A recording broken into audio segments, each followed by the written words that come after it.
Before we begin, make sure to like this video and subscribe to the other toast.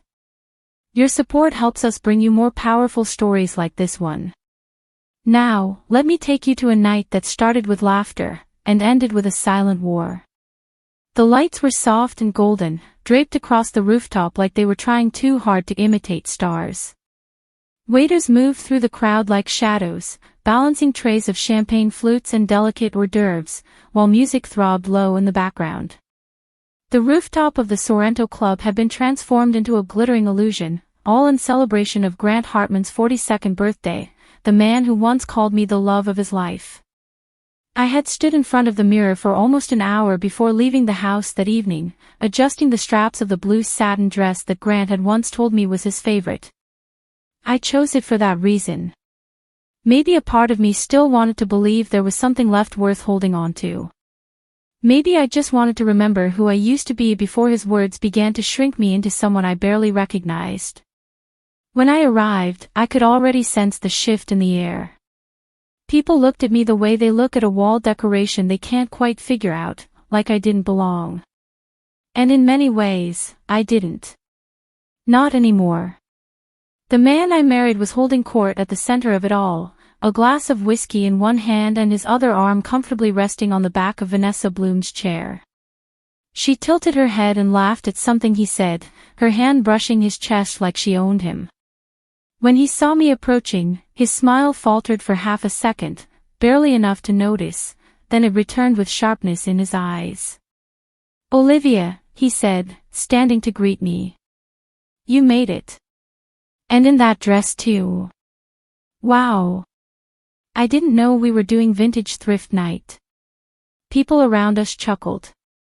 It was light at first, polite. Then Vanessa leaned forward, her lips painted like blood. "Oh, come on, Grant," she purred. "Don't be mean. I think it's quaint. Very retro. Like something out of a high school prom, but, you know, decades later." The laughter that followed was anything but polite. My fingers curled around the clutch in my hand. I stood there, frozen in place, my smile barely holding as I forced myself not to react. Not here. Not now. The years had taught me that reacting only gave him more power. Instead, I turned away, said nothing, and walked toward the bar, past faces I used to call friends, past eyes that refused to meet mine. They had picked their side. And it wasn't mine. In the bathroom, under dim lighting and muffled bass, I stared at my reflection. My makeup had begun to crack, but not as much as my heart had. How did I get here? How did I become a woman who let her husband humiliate her for sport? The silence of the bathroom was comforting. For a brief moment, I thought of walking out the back exit and never returning. But something in me, something cold and quiet, refused to run. I touched up my lipstick and walked back out. My posture straight. My head held high. I took my place beside him again, this time not as his ornament, but as his witness. I didn't say a word for the rest of the night, but I watched. I recorded everything. I memorized faces. I saw who laughed, who looked away, and who reveled in my pain. I didn't cry. I didn't flinch. Because something inside me had shifted. When the party began to wind down, I waited until the crowd had thinned. Grant and Vanessa were too drunk to notice me slipping out early. I called a car, got home before him, and sat at the kitchen table staring at my phone, numb. When he finally stumbled in, tie undone and cologne mixed with alcohol and another woman's perfume, he barely acknowledged me. "Rough night?" I asked, my voice cool. He shrugged. "Relax, Liv. It was just a joke." A joke. That was always his excuse. For every cruel word. For every gaslight. For every time he chipped away at the woman he once claimed to love. I didn't respond. I just went upstairs, slipped out of the dress that started it all, folded it neatly, and placed it at the very back of the closet. It wasn't just a dress anymore. It was a burial shroud. A reminder. A warning. I stood in front of the mirror one last time and whispered to myself, "You're done waiting. He just doesn't know it yet." The night had ended, but something new had begun, something Grant would never see coming. I wouldn't scream. I wouldn't fight. I would become everything he feared, composed, intelligent, and calculating. Because if he thought humiliating me in front of his friends was funny, he was going to love what I had planned next. The next morning, sunlight spilled through the blinds like nothing had changed. But everything had. I moved through the house like a ghost, quiet, controlled, invisible. Grant was already gone by the time I came downstairs. No note. No message. Just the lingering scent of his cologne and betrayal. I sat at the kitchen table with a cup of coffee, staring at the steam curling into the air. I didn't cry. I didn't scream. I planned. Quietly. Precisely. Every moment of pain he had caused me would become a stepping stone toward his collapse. I started by reaching out to Lena Torres. We hadn't spoken in years, not because I didn't want to, but because Grant didn't approve of her. Toxic influence, he called her.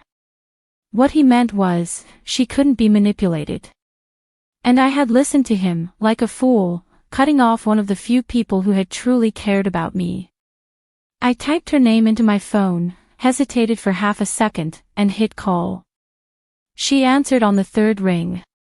"Olivia." "Hey," I said, my voice cracking just slightly. I need your help." There was silence, and then her tone sharpened. "What happened?" I told her everything. About the party. About Vanessa. About the years of silent degradation and the mask I'd worn for too long. Lena didn't interrupt. She just listened. When I finished, she said, "Come over. We're going to fix this." By noon, I was in her apartment, seated at a kitchen island surrounded by old memories, photos of us in college, handwritten quotes on sticky notes, and the familiar scent of peppermint oil she always used. Her place was small, lived in, real. Everything mine hadn't been in years. She placed her laptop in front of me and pulled out a folder. "Let's start simple. Do you have access to his accounts?" I nodded. "Sort of. I have passwords, or I did. He changes them often." "That's fine. We don't need everything at once. We just need a trail." Over the next few days, Lena and her boyfriend Marcus, a quiet, brilliant cybersecurity expert, began uncovering things I wasn't ready for. Bank transfers to offshore accounts. Business payments disguised as personal gifts. Messages between Grant and Vanessa that made my stomach turn. He wasn't just cheating on me. He was building a second life with her, one that I was financing. The realization didn't break me. It cleared me. Like a cold shower after a long fever. One afternoon, I found myself holding printed screenshots of transactions labeled consulting fees paid to Vanessa's marketing agency, which, it turned out, didn't exist. I stared at the number on the page. 5 figures. For branding alignment. "He's laundering money," Lena said. "Or preparing to move it. Either way, it's illegal. And you're still legally his wife. Which means half of everything he owns is already yours." It hit me then. I wasn't powerless. I wasn't trapped. I was still in the game, I had just forgotten how to play. That night, I returned home to find Grant watching TV in the dark, beer in hand, slippers on. He didn't even look up when I walked in. "Rough day," he mumbled. I said nothing. He glanced at me. "Still sulking about the party? Come on, Liv. Don't be so sensitive." Everyone laughed. That's what parties are for. I smiled, slow and sweet. Of course. You're right. I should loosen up. He blinked, confused. But I was already walking away, heels echoing on hardwood, the sound crisp and deliberate. He had no idea I'd just spent the day documenting enough financial fraud to bury his entire career. He had no idea I'd opened a new bank account in my own name. He had no idea I was about to take back everything he thought I'd forgotten how to claim. The next few weeks were a masterclass in restraint. I acted normal.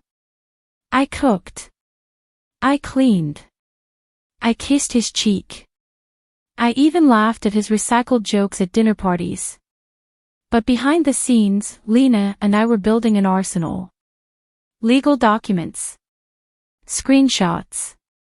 Witness statements. Even a few damning video clips Marcus retrieved from a security breach on Grant's cloud account. He didn't password protect his affair. On the surface, we were the same couple we always appeared to be, polished, distant, picture perfect. But underneath, the ice was cracking. And Grant? He didn't see it coming. He thought I was recovering. He thought I had forgiven him. He thought I was weak. But the truth was simpler. I had stopped caring about his love. Now I wanted something much better. I wanted justice. And justice, unlike revenge, has paperwork. The final puzzle piece came late one night. I was scrolling through our shared calendar when I saw it, Grant's annual charity gala. A massive event. Press. Investors. Business partners. Socialites. Everyone who mattered in his life, all gathered in one room, drinking expensive champagne and worshipping the lie he had sold them for years. I smiled. It would be the perfect stage. The lights. The crowd. The illusion. And I would be the one to rip off the mask. I leaned back in my chair, closed my eyes, and took a deep breath. The dress he mocked was gone. The silence had been long. Now, the storm was coming. There's something ironic about planning your husband's downfall while he sleeps in the next room, dreaming of a life he thinks he controls. As Grant snored softly behind the bedroom door, I sat in my home office, cross-referencing names on a spreadsheet with quiet precision. Guests. Donors. Media contacts. Anyone with a camera or a reputation to lose. If I was going to take down Grant Hartman, I was going to do it under a spotlight. The annual gala was 2 weeks away, a black-tie affair hosted by the Hartman Foundation, built under the guise of philanthropy but funded by corruption. It was always held at the Crown Regent Hotel, a palace of glass and gold where Grant loved to showcase his success. This year, he was planning a bigger splash than ever. He said so over dinner one night, swirling red wine as he grinned across the table. I'm bringing in a string quartet this time, he said. Vanessa's idea. And we've got 2 city council members confirmed. It's going to be unforgettable. I smiled sweetly. Oh, I'm sure it will be. He didn't notice the way my fingers tapped the stem of my glass. He never paid attention to the details, not unless they were about him. Over the next few days, I worked with Lena to build what we started calling the drop. It wasn't just a presentation. It was a carefully orchestrated exposure, timestamps, statements, bank data, and photographs, all prepared to be released simultaneously. Not to the police. Not yet. That would come later. First, I needed the court of public opinion. Grant had built his empire on applause.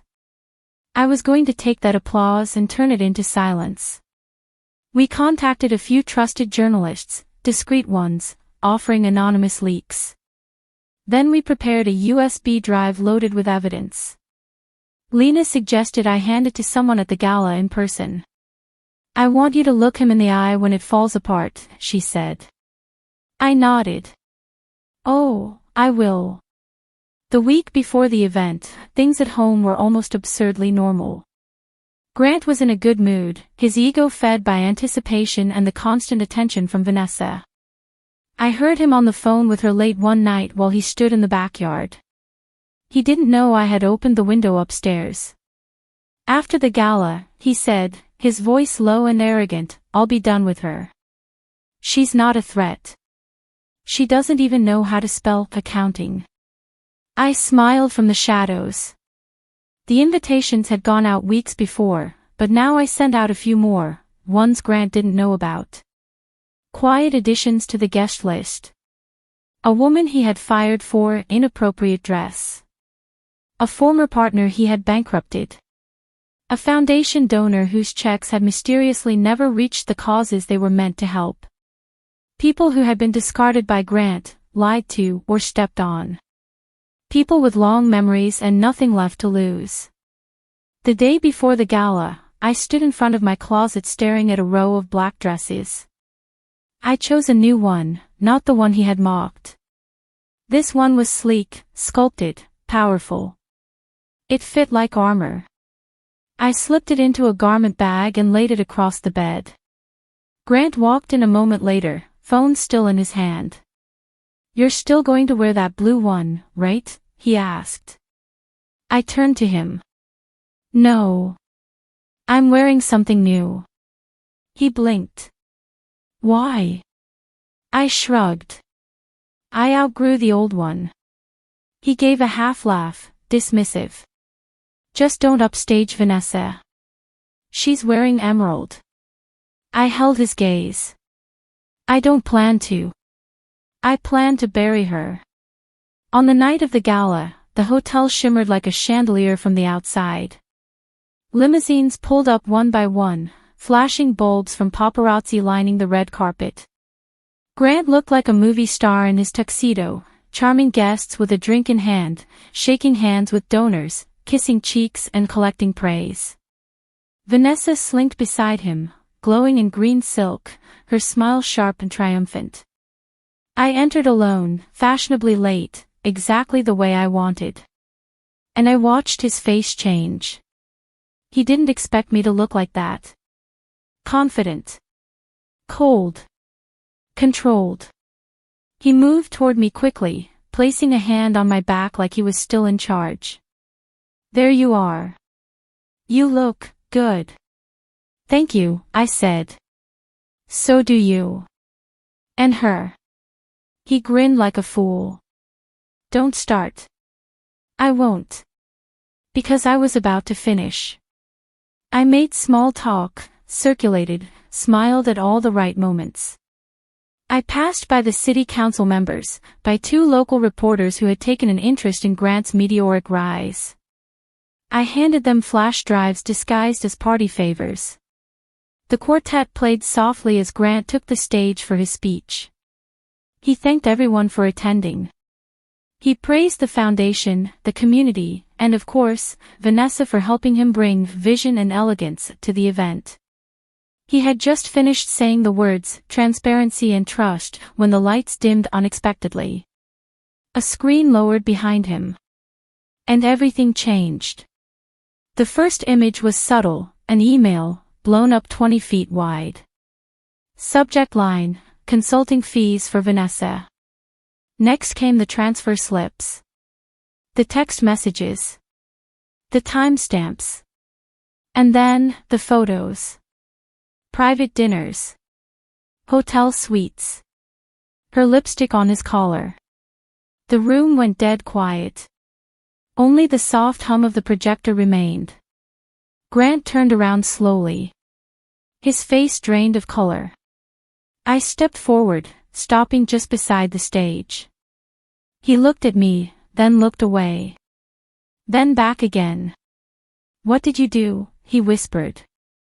I leaned in, my voice soft but sharp. "I gave you what you always wanted, Grant," I said. "An unforgettable night." Behind him, the screen shifted again, now showing the shell companies. The fake donations. The mismatched invoices. Gasps filled the room. Phones came out. People began to whisper, some standing, others walking out. Vanessa looked like she had been slapped, her hands frozen at her sides, her eyes wide as she saw her name again and again, tied to every lie. Grant grabbed the microphone. "Ladies and gentlemen, please, this is a mistake. A hack. I don't know what this is." But no one listened. I stood beneath that chandelier of a hotel ballroom, the storm fully unleashed around me, and I had never felt so calm. This wasn't the end. It was just the start of the fallout. And I was going to watch every piece of his world collapse, beautifully, completely, and publicly.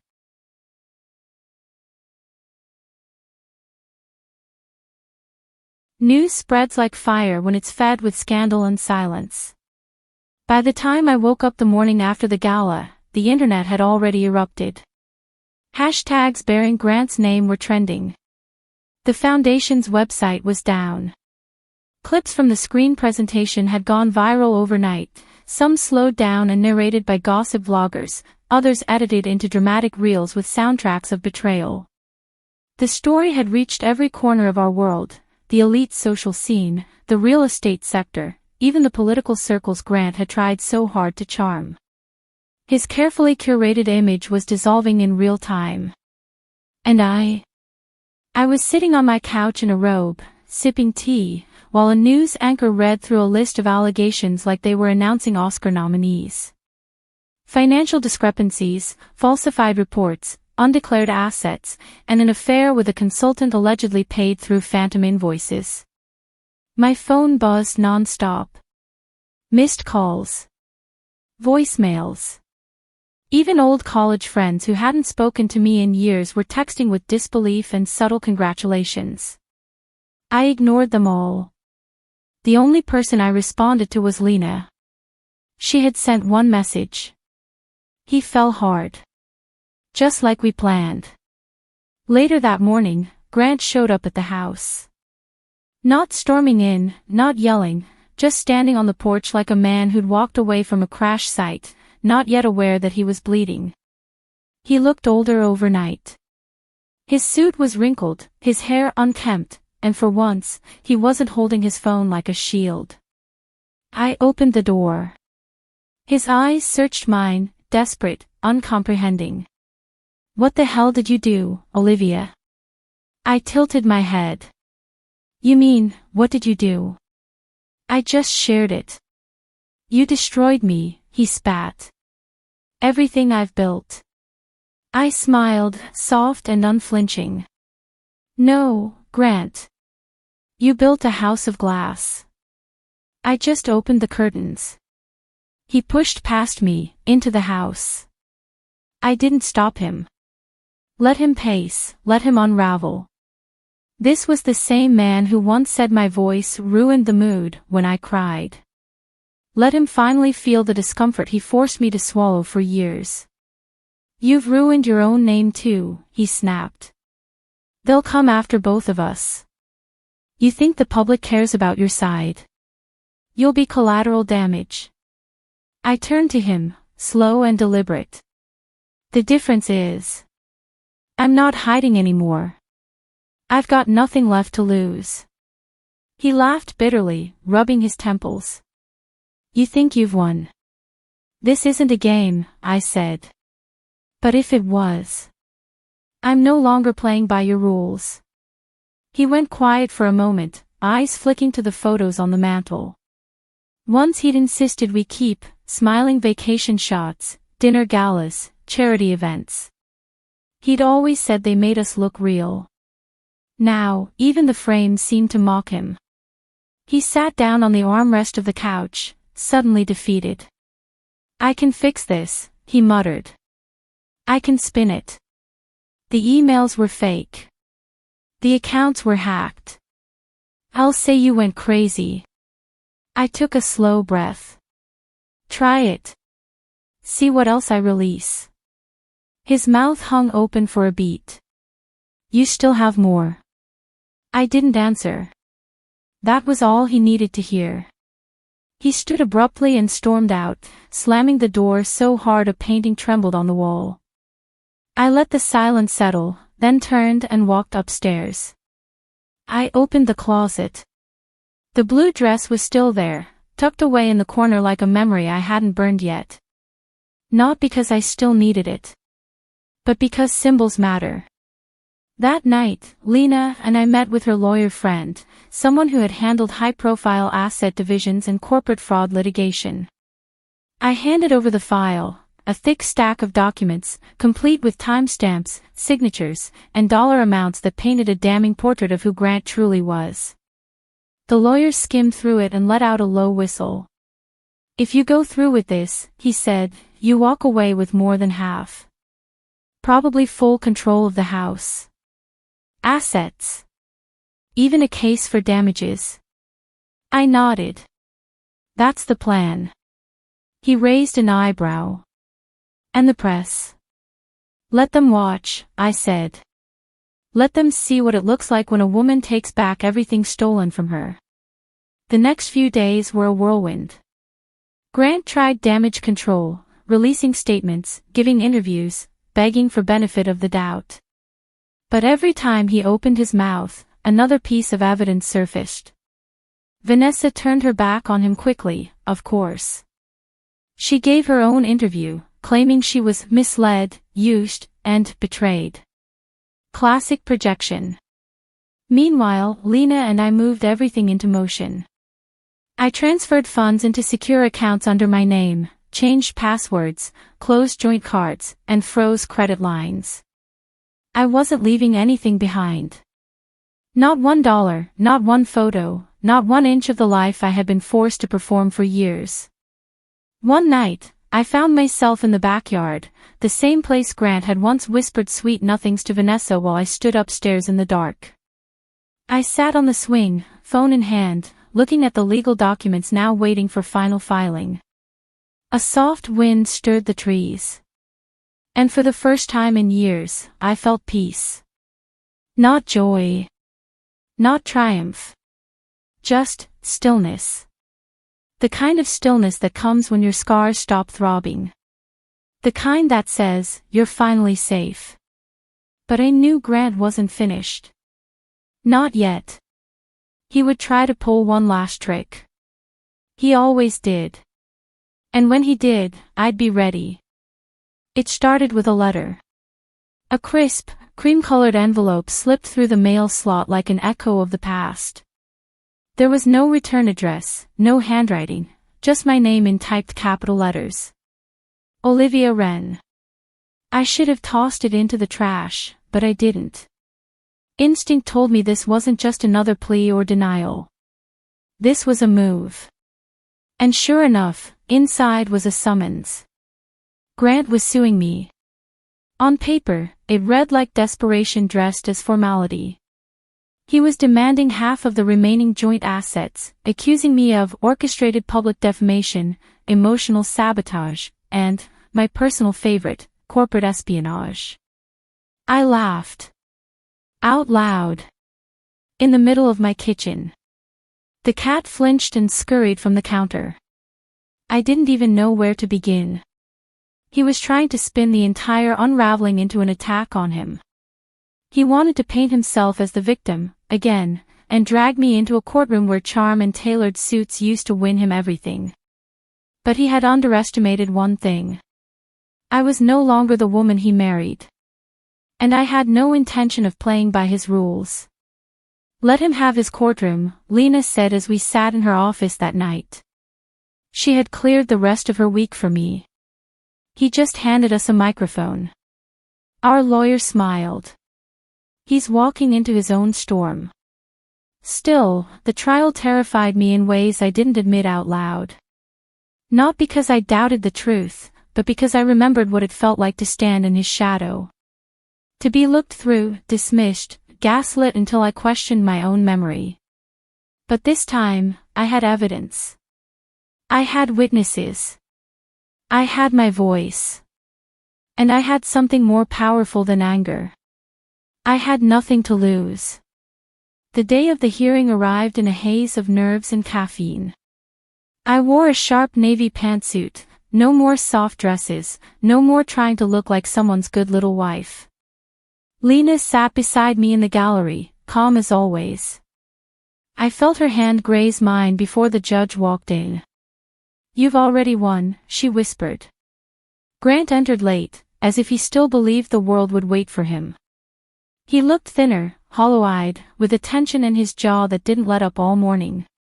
His lawyer, a man named Carl with slicked back hair and too much cologne, stood with confident arrogance, presenting opening remarks that framed me as a calculating social climber who destroyed a good man's reputation out of bitterness and personal vengeance. I remained still. Our turn came. My lawyer rose. His voice didn't quiver.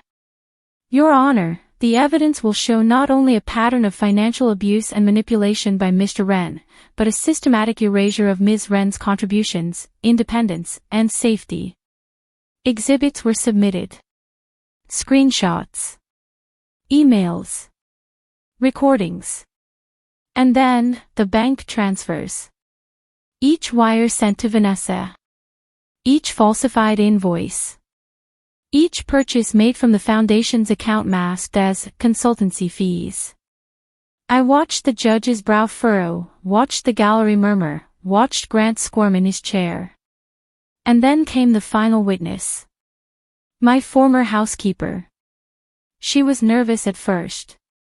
Her eyes darted around the room as she sat in the witness stand. But when asked about her time working for us, and more specifically, what she saw, her voice found strength. "I saw her cry in that kitchen more times than I can count," she said, pointing toward me. He'd yell at her in whispers. He'd disappear for hours. Once, I found her locked in the guest room. Said she needed space. But I think she just needed safety. A gasp broke out behind me. One I recognized. Vanessa. She had shown up. And she was crying. The judge called for recess.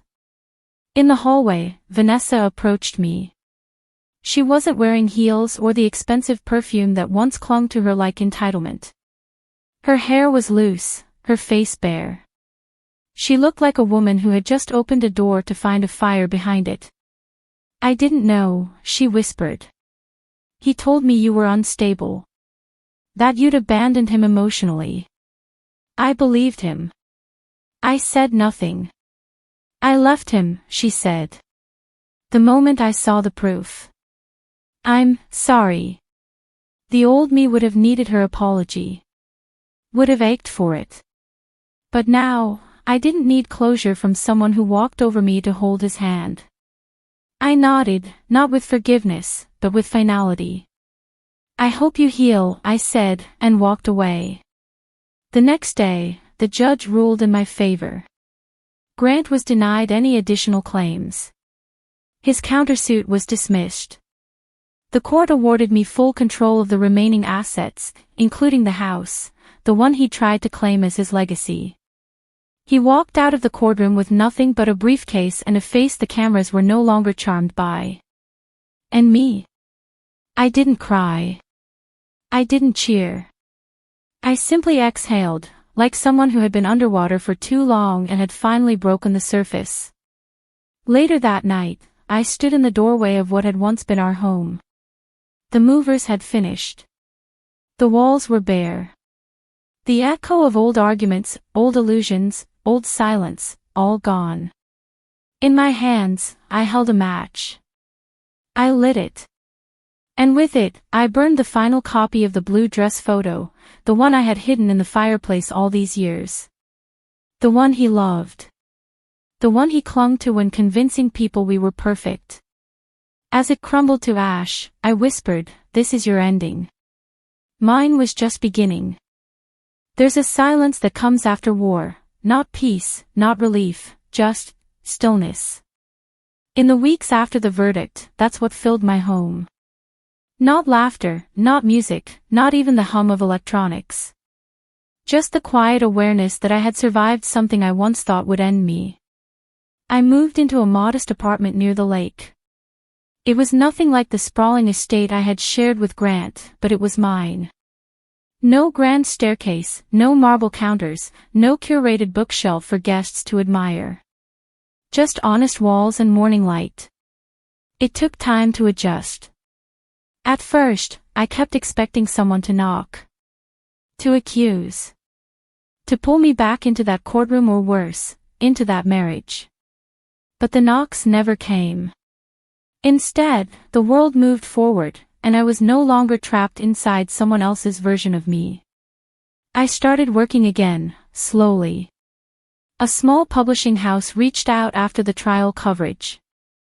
They had seen the viral clips of the testimony, the op-eds, the panel discussions where I was mentioned as the woman who quietly dismantled a manipulator. They offered me a position as a developmental editor. Not because of pity. Because they had read my work. Because they valued it. It was the first time in years I saw my name printed without his beside it. Then, one morning, a letter arrived. Not from a bank. Not from an attorney. From my mother. I nearly didn't open it. We hadn't spoken since the divorce. Her silence had been loud enough to echo across states. She had loved Grant. More than she ever showed love to me, I sometimes thought. She had called him charming and such a good man. When I left him, she made it clear she thought I was being dramatic. But the letter was short. No apologies. No defenses. It simply read. I watched the trial. I didn't know. I should have. You deserved better. If you ever want to talk, I'll listen this time. I stared at the words for a long time. They didn't undo anything, but they stirred something I hadn't felt in years, grief. Not for Grant. For us. For the girl I used to be, who begged her mother to see her. I didn't call. Not yet. I wasn't ready to open that door again. But I folded the letter neatly and placed it in the drawer beside my bed, a quiet acknowledgement that maybe, some stories aren't over. Maybe, they just pause until we're strong enough to write them differently. A few weeks later, I was invited to speak at a women's advocacy panel in the city. I nearly declined. I wasn't a public figure. I wasn't an influencer. I was just me. But Lena urged me to say yes. Your voice helped more people than you know, she said. The night of the panel, I stood backstage, shaking. The room beyond the curtain buzzed with anticipation. And then, I heard someone say my name. Not Mrs. Wren. Not the ex-wife. Just Olivia. It was my turn. I stepped onto the stage. The lights were warm. The seats were filled. And the silence that had once haunted me. It now waited respectfully, ready to listen. I spoke. Not about Grant. Not about betrayal. I spoke about reclaiming identity. About finding strength in the wreckage. About what it means to lose everything and still find yourself standing, breathing, choosing, every day, not to give up. People clapped. Some cried. Afterward, a girl approached me. Barely 20, eyes wide, holding a tattered notebook. Your words, they felt like mine, she said. I'm not out yet. But you made me believe I can be.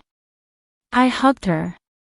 And in that moment, I understood something I hadn't until now. This wasn't just about survival. It was about purpose. About using the ashes of what broke me to build something bigger than myself. Later that night, I walked home alone, the city alive around me. I passed a bookstore and paused. There, in the window, was a display of memoirs. And right in the center, an empty stand with a note. Coming soon, Olivia Wren, The Truth Between the Lines. My breath caught. I hadn't even seen the final cover yet. But I knew what it would look like. Not perfect. Not polished. Just real. Me. No longer written in the margins of someone else's story, but finally, fully, the author of my own. Some wounds heal in silence. Others demand to be named aloud. But the ones that linger the longest, they wait behind mirrors, quiet, patient, and merciless. It was a gray Thursday when I finally unpacked the last box in my apartment. I had been avoiding it for weeks, maybe longer. It wasn't filled with clothes or old letters. It held the journals. Mine. Years of scribbled thoughts, raw midnight entries, and unspoken confessions. The ones I had hidden, even from myself. I stared at the box for a long time. Then I opened it. The first notebook was from the year I married Grant. The entries glowed with hope. He makes me laugh. Mom loves him. I think this might be it. Reading those lines felt like watching a ghost smiling at me. That girl didn't know what was coming. She had no idea what love twisted into control looked like. What smiling through dinners and silent rides home would cost her. Page after page, I read the unraveling. I wrote about how he interrupted me mid-sentence. How I stopped painting. How I lied to my friends about the bruises on my confidence. But I also saw something else, resistance. Even in my lowest moments, I had written things like, "This isn't right." Or, "One day, I'll walk away." The voice was faint, nearly drowned by fear, but it was there. It had always been there. I sat on the floor and cried. Not because I was broken. But because I finally understood, I had been strong long before the world ever noticed. Later that evening, I made tea and stood by the window, watching the city shimmer under rain. It was in that stillness that my phone rang. Unknown number. Against instinct, I answered. Olivia. The voice was shaky. Familiar. It was Leah. My former sister-in-law. I know I shouldn't be calling. But I just wanted to say I'm sorry. I didn't say anything. She continued. I believed him. I defended him. Even when you begged me to see the truth. But watching the trial, the recordings, hearing you. I was wrong. I was so wrong. Her voice cracked. I was scared to admit it. But I should have stood by you. You were always kind to me. And I let him make me doubt you. I'm so sorry. I took a slow breath. I hadn't expected this call. I hadn't wanted it. But somewhere deep inside, it mattered. Thank you, I said softly. I'm in therapy now, she whispered. Trying to unpack all of it. He was cruel. To all of us. But you were the only one brave enough to say it out loud. After we hung up, I sat in silence, letting the words settle. I didn't forgive her, not yet. Maybe not ever. But acknowledgement was a start. And sometimes, that was enough. The next morning, I stood before my full-length mirror, the same one I had covered for months.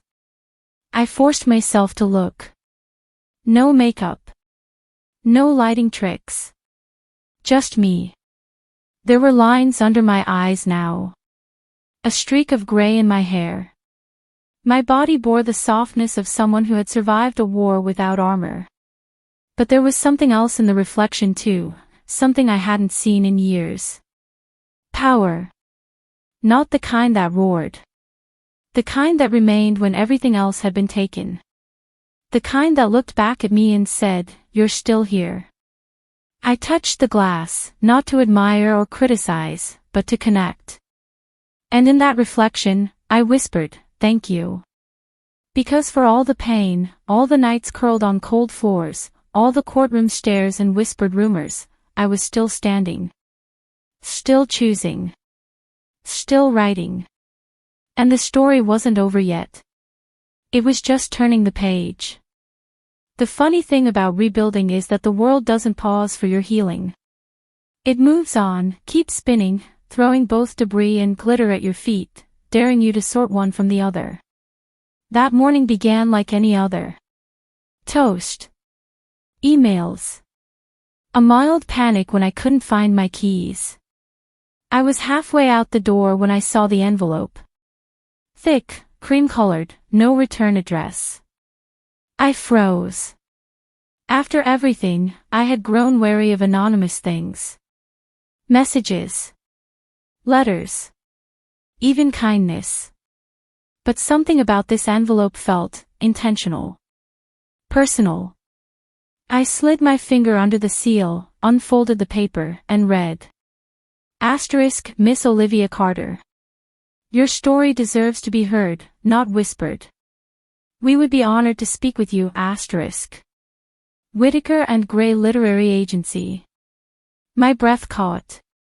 A literary agency. I read it again. Apparently, one of the junior agents had been in court the day I testified. She had listened, cried, taken notes. And weeks later, she'd found my art blog. Quiet, raw sketches posted at night, each caption more like a diary than a description. She had shown them to her senior partner. And now, they were inviting me to tell my story. Not in court. Not behind tears. But in pages. In ink. I sat down, stunned. For years, my voice had been a target. Now someone wanted to make it a message. I didn't answer the letter right away. Instead, I spent the weekend at the lake where I used to go as a child. I brought the journals. The torn ones. The ones with coffee stains and tear tracks. I laid them out like puzzle pieces, trying to see the full picture. Who had I been? Who had I become? And more importantly, who was I becoming?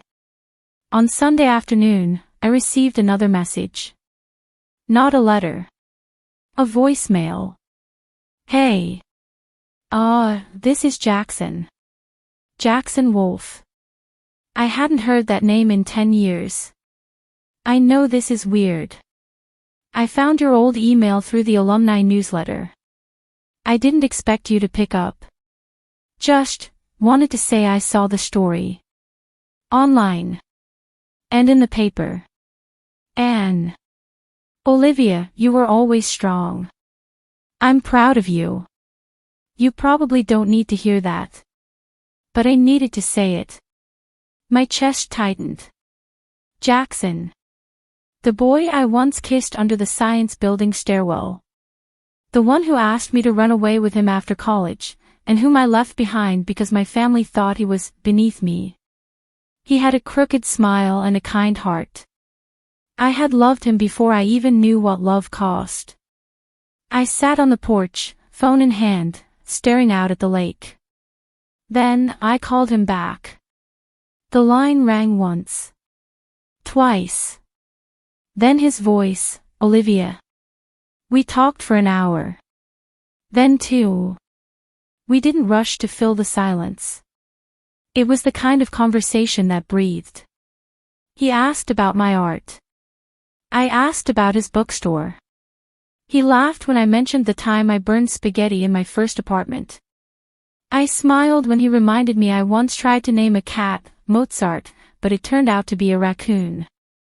It wasn't romantic. It was something deeper. It was safe. That night, I wrote back to the agency. I'm ready, I typed. Not because I want revenge. Not because I want applause. But because someone, somewhere, might be sitting where I once sat, in the dark. And they deserve a hand reaching toward them. I hit send. Then I picked up my sketchpad and began drawing again. Not for a court. Not for closure. But because my story wasn't ending. It was unfolding, one line, one brushstroke, one brave word at a time. There is a certain silence that follows pain, not the hush of peace, but the stillness of aftermath. Like the air after a storm, thick with memory. That was the silence I carried as I walked through the old gallery for the first time in years. I hadn't been back since the exhibit was cancelled. The one financed, and then quietly buried, by my father's company. The one meant to feature survivors, artists who turned scars into stories. The one I had curated before the world around me fell apart. But this time, I wasn't entering as a curator. I was entering as a survivor. The building hadn't changed. Same brick walls. Same creaky wood floor. Same scent of turpentine and oil and time. But it felt different.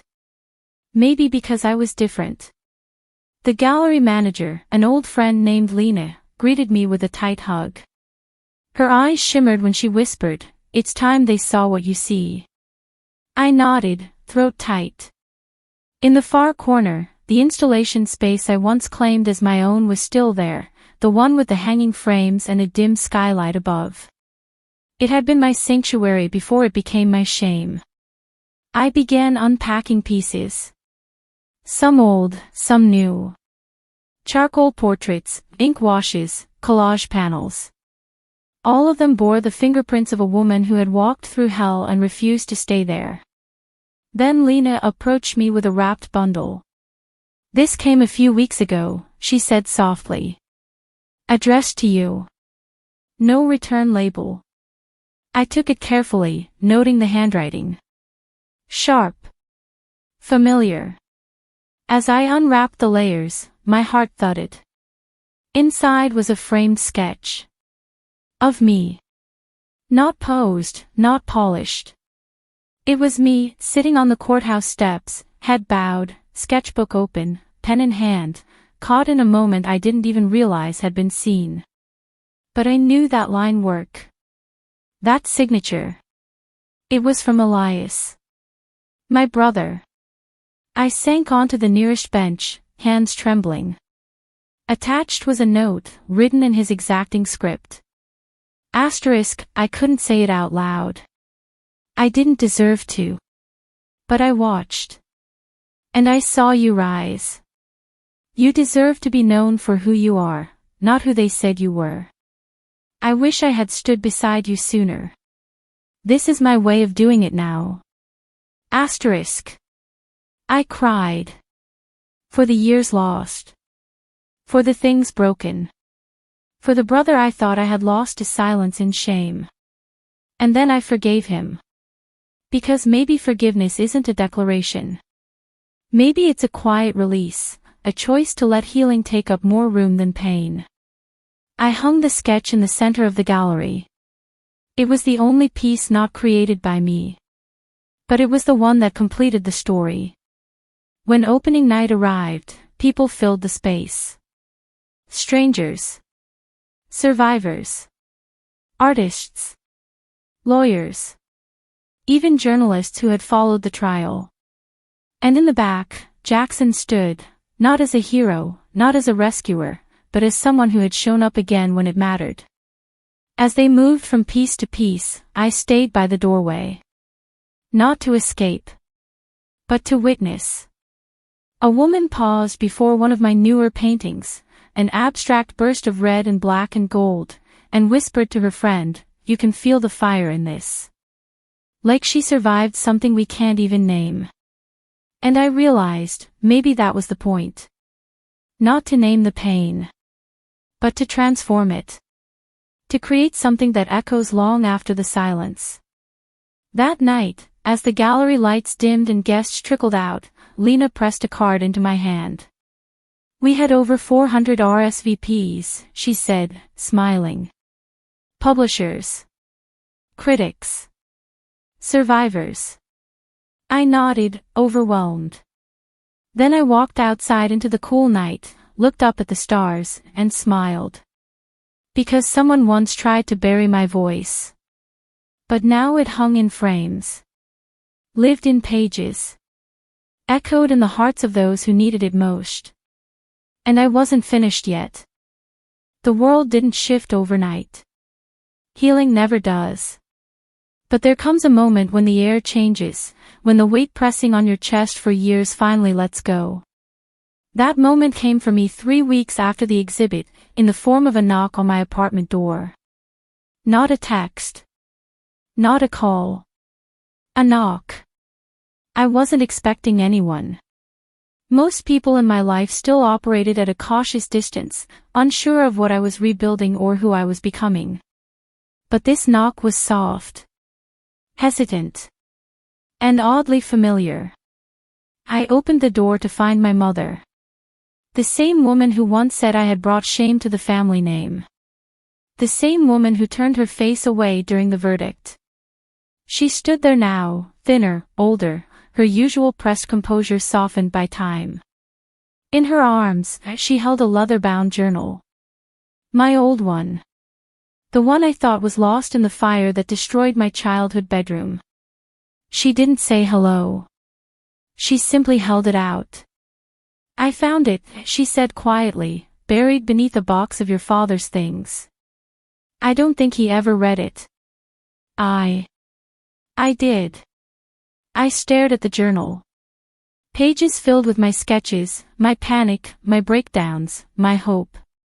I wanted to hate you for what you did, she continued, her voice trembling. It was easier than hating myself.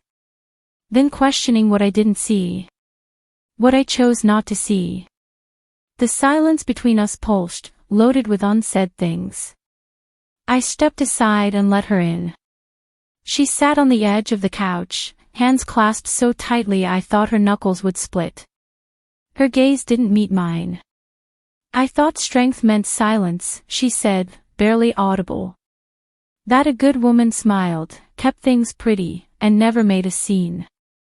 That's what I was taught. That's what I passed down to you. She looked up finally, and there were tears in her eyes. Real ones. Not the performative kind from dinner parties or galas. But I see now. You were strong in ways I never understood. I didn't cry. Not then. Because I needed to hear her out. I don't expect forgiveness, she added. I just want you to know. I am trying to unlearn the silence. I'm here, Olivia. I am late. But I am here. It wasn't a clean reunion. There were no dramatic hugs or grand declarations. Just a broken woman reaching for her daughter's hand after years of letting it slip. We sat like that for an hour. Not speaking. Not needing to. And that night, after she left, I took out the journal. I flipped to the last page I had written.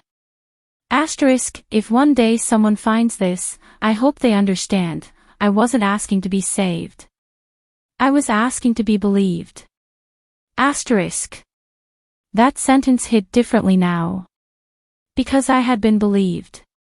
By a court. By strangers. By myself. And maybe, just maybe, now, by her too. Later that week, I got an email from a girl named Natalie. 15. Midwest. Had read about my exhibit in a school paper. She wrote. Asterisk, they didn't believe me either. But now I know I'm not crazy. I saw your painting. The one with the black and gold lines. I felt like someone finally spoke in my language. Thank you for not disappearing. Asterisk. I read that email at least 10 times. And then I booked a speaking engagement. The first of many. I didn't want to be a public figure. I didn't want applause or headlines. But I wanted to be a voice in the dark for someone else the way I had once wished someone would be for me. My next exhibit was titled The Silent Door. It featured entries from my journal, enlarged and framed, paired with paintings from survivors around the country. I didn't curate it alone. I invited other voices to lead. Others who were ready to step through their own silent doors. When I stepped on stage at the opening night, the lights dimmed, and I spoke the first line from my journal. Asterisk, this is not a confession. This is a beginning. Asterisk. And the room erupted. Not with cheers. But with breath. With presence. With a stillness that meant people were listening. That night, as I walked the halls lined with stories, I realized something essential. This was never about vengeance. It was about visibility. About turning pain into testimony. And when I saw Natalie standing in the corner, holding her sketchbook, eyes wide, mouth slightly parted, I walked to her. I didn't need to ask her name. I just took her hand. And together, we stepped into the next room. The door didn't creak. It welcomed us. 3 months had passed since the silent door opened, and life had begun to move with a new rhythm. Not normal, never that, but peaceful. I was no longer waiting for the past to collapse on me again. I had moved. I had rebuilt. I had spoken. I had been heard. And then came the letter. It arrived in an unmarked envelope. No return address. The handwriting on the front was unmistakable. Elegant. Measured. Like everything he had always been.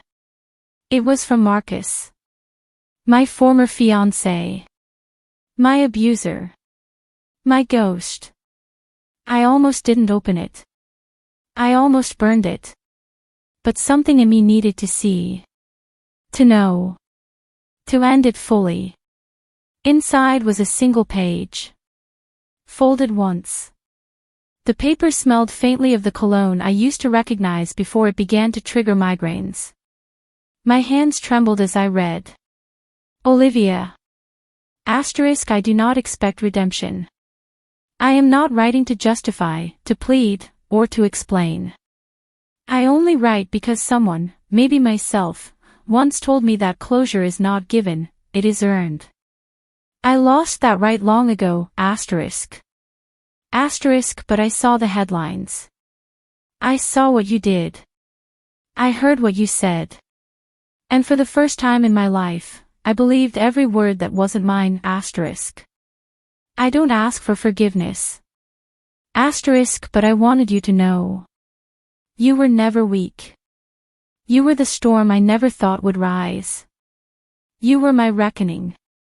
And I hope someday, when this world has finally faded behind both of us, your name echoes louder than mine ever could, asterisk.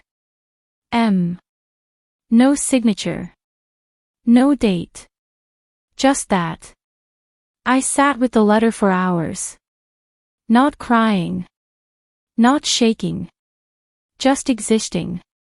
For so long, I had prepared myself for anger, for confrontation, for screaming into the abyss. But in that moment, what I felt was nothing. Not relief. Not rage. Just absence. And that was the real freedom. I didn't reply, of course. There was nowhere to send it. No more chapters between us. That part of the book had closed. Instead, I walked into my studio, clipped the letter onto a blank canvas, and painted around it. Not over it. Around it. The letter became the center of a new piece I titled The Ashes Speak. Not because Marcus deserved to be remembered, but because I did. Because every woman who had ever been told to be quiet, to be smaller, to be manageable, needed to know that her voice could frame even the ugliest truths and make them art. I exhibited the painting with no plaque. No explanation. Just a spotlight and a chair in front of it. And at every showing, I noticed the same thing. People didn't cry when they read it. They stared. They sat. They breathed. And then they moved on. Just like I had. Just like we all must. One day, I watched Natalie standing in front of it. She was older now. Taller. Her eyes steadier. She turned to me and asked, "Do you think he meant it?" I smiled, the way only someone who had once built her life around a lie could. "It doesn't matter," I said. "Because in the end, truth isn't about their apologies. It's about our survival. And I had survived. I had turned whispers into weapons. Silence into symphonies. And a letter that once might have broken me into the final brushstroke of a masterpiece I was never supposed to finish. I had the last word. Without saying a thing,